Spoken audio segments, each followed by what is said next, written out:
श्री शिवाय नमस्तुभ्यम। जय माता दी दोस्तों, आपके अपने चैनल धर्म साधना में आपका बहुत बहुत स्वागत है। माँ भगवती दुर्गा की कृपा आप और आपके पूरे परिवार पर सदा सर्वदा बनी रहे। दोस्तों, आज की वीडियो एक बहुत ही रिक्वेस्टेड वीडियो है। बहुत समय से आप लोगों के प्रश्न आ रहे हैं कि संतान प्राप्ति के लिए कोई उपाय बताएं। देखिए, संतान प्राप्ति के लिए जब भी मैं कोई उपाय बताती हूँ तो मेरी कोशिश रहती है कि वो उपाय या तो शास्त्रों में वर्णित हो, जिसे कि हम अगर करते हैं तो पूरे विश्वास से करते हैं, और जिन उपायों पर भगवान का, ऋषि मुनियों का एक बहुत ही बड़ा आशीर्वाद हो, जिससे कि जब हम वो उपाय करें हमें शीघ्र ही उसका लाभ हो। इसलिए अब जो समय आ रहा है, जैसे कि महाशिवरात्रि का दिन है, इस दिन कुछ विशेष उपाय अगर हम करते हैं तो निश्चित ही हमें लाभ होगा, क्योंकि शिवरात्रि के दिन किया गया कोई भी कार्य बहुत शीघ्र फलीभूत होता है। और शिवरात्रि पर भगवान शिव के पूजन से मन की समस्त कामनाएं भी पूर्ण होती हैं। इसलिए आज के दिन जो मैं वीडियो लेकर आई हूँ वो महाशिवरात्रि पर भगवान शिव की पूजा से संबंधित है। शिव पूजा में अगर हम कुछ विशेष वस्तुएं अर्पित करते हैं तो शिव पुराण के अनुसार निश्चित ही हमें उत्तम और योग्य संतान की प्राप्ति होती है। और इस बार महाशिवरात्रि पर बहुत ही शुभ योग बने हुए हैं। पंचांग के अनुसार महाशिवरात्रि पर इस बार बहुत खास संयोग बना हुआ है। इस दिन शिव पूजा के दौरान धनिष्ठा नक्षत्र के साथ परिघ योग बनेगा। धनिष्ठा और परिघ योग के अलावा सतभिखा नक्षत्र होगा। शिव योग का भी संयोग बन रहा है। तो ज्योतिष शास्त्र के अनुसार परिघ योग में शिव की पूजा करने से शत्रुओं पर विजय प्राप्त होती है, मन की समस्त कामनाएं पूर्ण हो जाती हैं। और इसके अलावा महाशिवरात्रि पर ग्रहों का भी बहुत खास संयोग बना हुआ है। पंचग्रही योग लगा हुआ है। मकर राशि में शनि मंगल के साथ चंद्र, बुध और शुक्र भी रहेंगे। तो इतने सारे शुभ योग जब इस बार बने हुए हैं महाशिवरात्रि के दिन, तो इस समय में अगर आप व्रत धारण करते हैं, भगवान शिव की पूजा आराधना विधि विधान से करते हैं, समस्त प्रिय वस्तुएं भगवान भोलेनाथ की उन्हें अर्पित करके अपने मन की कोई भी कामना कहते हैं, तो निश्चित ही आपकी कामना पूर्ण होगी। तो आज की वीडियो में मैं आपसे शेयर करने वाली हूँ 8 महा उपाय जो कि शिव पुराण में वर्णित है। तो ये मेरे कहे हुए शब्द नहीं है, बिल्कुल शिव पुराण में लिखित ये शब्द हैं। आप बिल्कुल श्रद्धा भाव से बिना किसी संशय के इन उपायों को करें और विश्वास रखें भगवान भोलेनाथ पर, निश्चित ही आपकी कामना पूर्ण होगी। वीडियो को पूरा जरूर देखिए, और अगर आपको आज की वीडियो अच्छी लगे तो लाइक भी जरूर कीजिए, शेयर कीजिए फैमिली फ्रेंड्स के साथ या उन लोगों के साथ जिन्हें इस वीडियो की आवश्यकता है। हो सकता है आपके एक शेयर से किसी का भला हो जाए। आपके शेयर करने से अगर कोई इस उपाय को करता है और उसे लाभ होता है, भगवान भोलेनाथ का उसे आशीर्वाद प्राप्त होता है, तो निश्चित ही आपको भी भगवान भोलेनाथ की कृपा प्राप्त हो जाती है। क्योंकि जब हम किसी को खुशी देते हैं, जब हम किसी को सुख देते हैं, तो निश्चित ही हमें खुशी प्राप्त होती है, हमारे जीवन में सुख का आगमन होता है। चैनल पर पहली बार आए हैं, अभी तक आपने चैनल को सब्सक्राइब नहीं किया है, तो आज की वीडियो अगर आपको अच्छी लगे तो चैनल को सब्सक्राइब जरूर कर लीजिए और बेल बटन को भी प्रेस कर लीजिए। इससे ये होगा कि इस चैनल पर जो नई वीडियो अपलोड होंगी उनकी नोटिफिकेशन आपको सही समय पर प्राप्त हो जाएगी। तो बात करें कि आज हमें भगवान भोलेनाथ की पूजा किस प्रकार से करनी है। देखिए, आज का दिन बहुत महत्वपूर्ण है। मतलब महाशिवरात्रि वर्ष भर में सबसे बड़ा दिन होता है भगवान भोलेनाथ की कृपा पाने का। तो अगर आपकी संतान प्राप्ति की कामना है तो प्रातःकाल जल्दी उठ जाएं, मतलब ब्रह्म मुहूर्त में उठें, सूर्योदय से पहले उठ जाएं, स्नान इत्यादि करके, और उसके बाद पति पत्नी दोनों मिलकर भगवान शिव और पार्वती की पूजा करें। दंपति अगर दोनों मिलकर साथ में भगवान शिव और पार्वती की पूजा करते हैं, शिव का जलाभिषेक करते हैं, तो इससे शीघ्र ही शुभ फल की प्राप्ति होती है। तो आज के दिन स्नान इत्यादि करके और साफ स्वच्छ वस्त्र धारण करें। इसके बाद भगवान शिव की पूजा करें।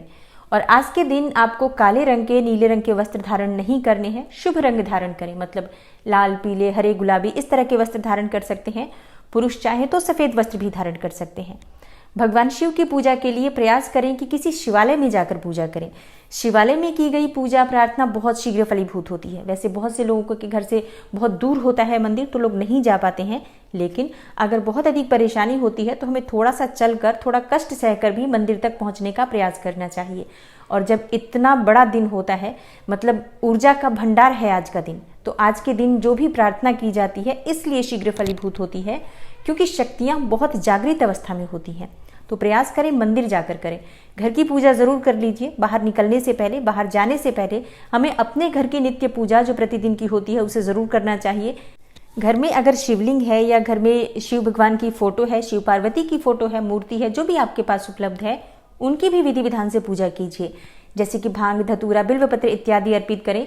और अगर शिवलिंग है तो उनका अभिषेक कर सकते हैं आप। विधि विधान से घर में पूजा करें, शुद्ध घी का दीपक प्रज्वलित करें, भगवान भोलेनाथ से प्रार्थना करें। और हाँ, अगर आप बिल्कुल भी मंदिर नहीं जा सकते हैं तो ये सभी उपाय जो मैं आपको बताने वाली हूँ आप घर में भी कर सकते हैं।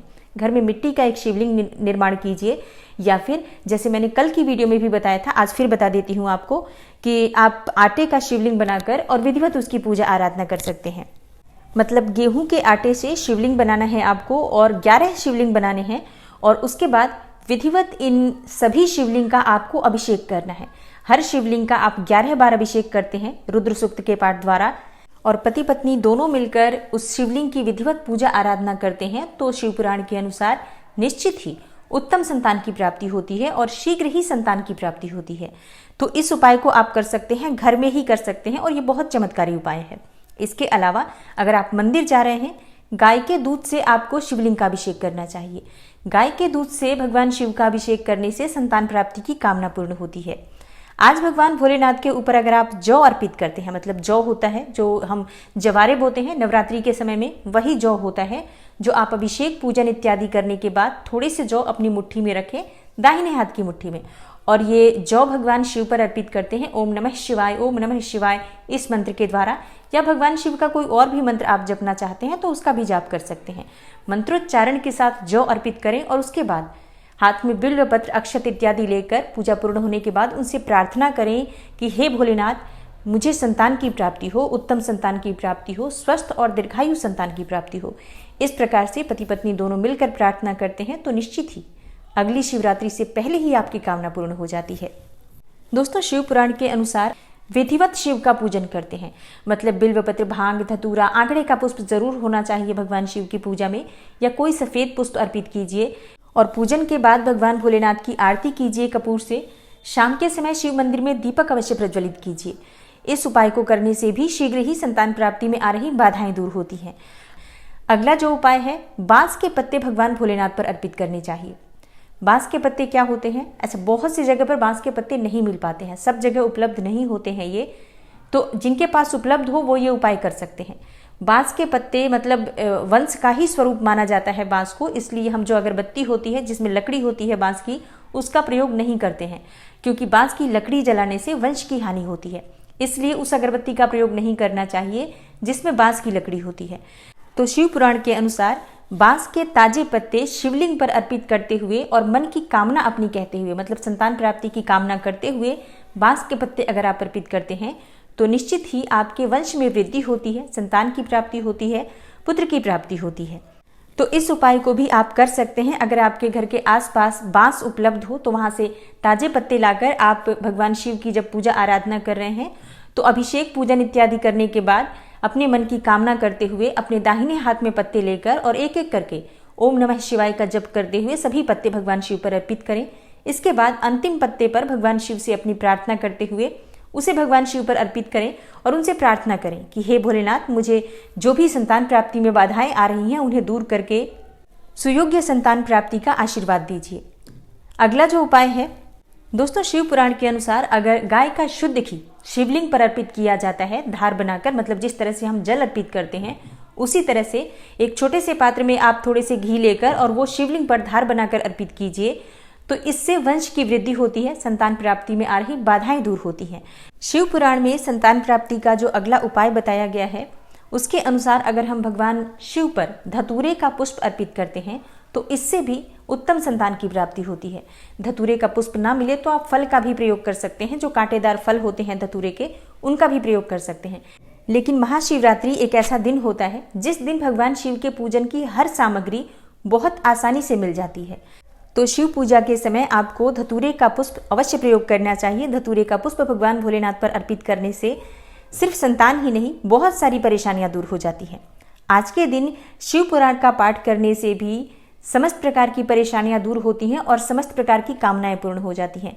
तो संतान प्राप्ति की मनोकामना भगवान शिव से करते हुए, प्रार्थना करते हुए आज आप शिव पुराण का पाठ करें। आज आप चाहें तो प्रारंभ कर सकते हैं शिव पुराण का, मतलब थोड़ा सा पढ़ लीजिए, चाहे तो प्रतिदिन थोड़ा थोड़ा पढ़ते रहिए।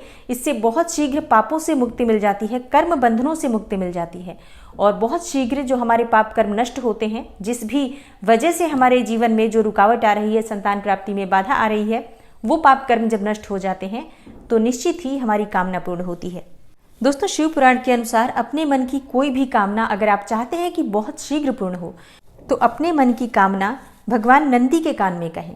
मतलब भगवान शिव का पूजन कर लीजिए, अभिषेक कर लीजिए, उसके बाद आप नंदी का भी पूजन करते हैं। जैसे कि जब हम शिव मंदिर में जाते हैं तो जितने भी देवी देवता होते हैं, जो शिव जी का परिवार होता है, गणेश जी, कार्तिकेय भगवान, गौरी माता और नंदी भगवान, इन सभी की पूजा हम करते हैं। तो जब पूजा पूर्ण हो जाती है उसके बाद नंदी के दाहिने कान में अपने मन की कामना कहनी चाहिए। जो भी आपके मन की कामना है नंदी से प्रार्थना करें तो बहुत शीघ्र पूर्ण हो जाती है। तो संतान प्राप्ति के लिए भी आप इस उपाय को जरूर कीजिए। महाशिवरात्रि पर शाम के समय शिव मंदिर में जाकर दीपक प्रज्वलित कीजिए। संभव हो तो 11 दीपक प्रज्वलित कीजिए और भगवान भोलेनाथ से प्रार्थना कीजिए कि आपके कुल का नाम रोशन करने वाला शीघ्र ही आपके घर में उत्पन्न हो। आपके जीवन में जो संतान प्राप्ति की कामना है वो बहुत शीघ्र पूर्ण हो। इस तरह से आपको महाशिवरात्रि के दिन ये उपाय करने चाहिए। अब देखिए, आप चाहें तो ये सभी उपाय कर सकते हैं। मतलब आप अगर आटे का शिवलिंग बनाते हैं, घर में आटे का शिवलिंग बनाएं, कच्चे दूध से अभिषेक करें, जौ उन पर अर्पित कर सकते हैं। बांस के पत्ते उपलब्ध हो तो बांस के पत्ते भी अर्पित कर सकते हैं। शुद्ध घी से उनका अभिषेक कर सकते हैं, गाय के दूध से उनका अभिषेक कर सकते हैं। धतूरे का पुष्प वहां अर्पित कर सकते हैं, धतूरे का फल भी अर्पित कर सकते हैं। और अगर आप वहीं बैठकर शिव पुराण का पाठ करते हैं, मतलब पूजा पूर्ण कीजिए, उसके बाद शिव पुराण का पाठ करते हैं, पूरे दिन में कभी भी कर सकते हैं। कोई ऐसी समस्या नहीं है कि सुबह ही करनी है आपको। आप सुबह भी कर सकते हैं, शाम के समय भी कर सकते हैं। तो मंदिर नहीं जा सकते हैं उसके बाद भी आप घर में रहकर ये सभी उपाय कर सकते हैं। और मंदिर जाकर भी आप ये सब उपाय कर सकते हैं। मतलब शिवलिंग पर ही आप ये सभी वस्तुएं एक एक करके अर्पित कर सकते हैं। जितना अधिक आप अपनी मनोकामना को पूर्ण करने के लिए प्रयास करेंगे, उतना ही शीघ्र भगवान भोलेनाथ की कृपा से आपकी कामना पूर्ण होती है। तो महाशिवरात्रि एक बहुत ही पावन दिन है, बहुत ही सिद्ध दिन है। श्रद्धा भाव से आज भगवान शिव का पति पत्नी दोनों मिलकर पूजन करें। व्रत धारण कर सकते हैं तो जरूर करें। फलाहार के द्वारा आप व्रत धारण कर सकते हैं। नमक का सेवन ना करें, अनाज का सेवन ना करें, व्रत रखें, फल दूध इत्यादि ले सकते हैं। और अगर व्रत नहीं कर पाते हैं तो भी आज के दिन आप सात्विक भोजन मतलब बिना लहसुन प्याज का आपको भोजन लेना है और शुद्ध विचार, शुद्ध आहार के साथ भगवान शिव की पूजा आराधना करें। भगवान भोलेनाथ से मैं प्रार्थना करती हूँ कि आपकी जो कामना है बहुत शीघ्र पूर्ण हो। अगली शिवरात्रि आने से पहले आपके घर में संतान की प्राप्ति हो। तो आशा करती हूँ आज की वीडियो से आपको लाभ अवश्य होगा। अगर आपको आज की वीडियो अच्छी लगी हो, लाइक कीजिए, शेयर कीजिए। उन लोगों तक ये वीडियो ज़्यादा से ज़्यादा पहुँचाइए जिनको इस वीडियो की आवश्यकता है। अगर आप चैनल पर पहली बार आए हैं, अभी तक आपने चैनल को सब्सक्राइब नहीं किया है, तो आज की वीडियो अगर आपको अच्छी लगे तो चैनल को सब्सक्राइब ज़रूर कर लीजिए और बेल बटन को भी प्रेस कर लीजिए। इससे ये होगा कि इस चैनल पर जो नई वीडियो अपलोड होंगी उनकी नोटिफिकेशन आपको सही समय पर प्राप्त होगी। मैं मिलती हूँ आपसे अगली वीडियो में। तब तक के लिए नमस्कार।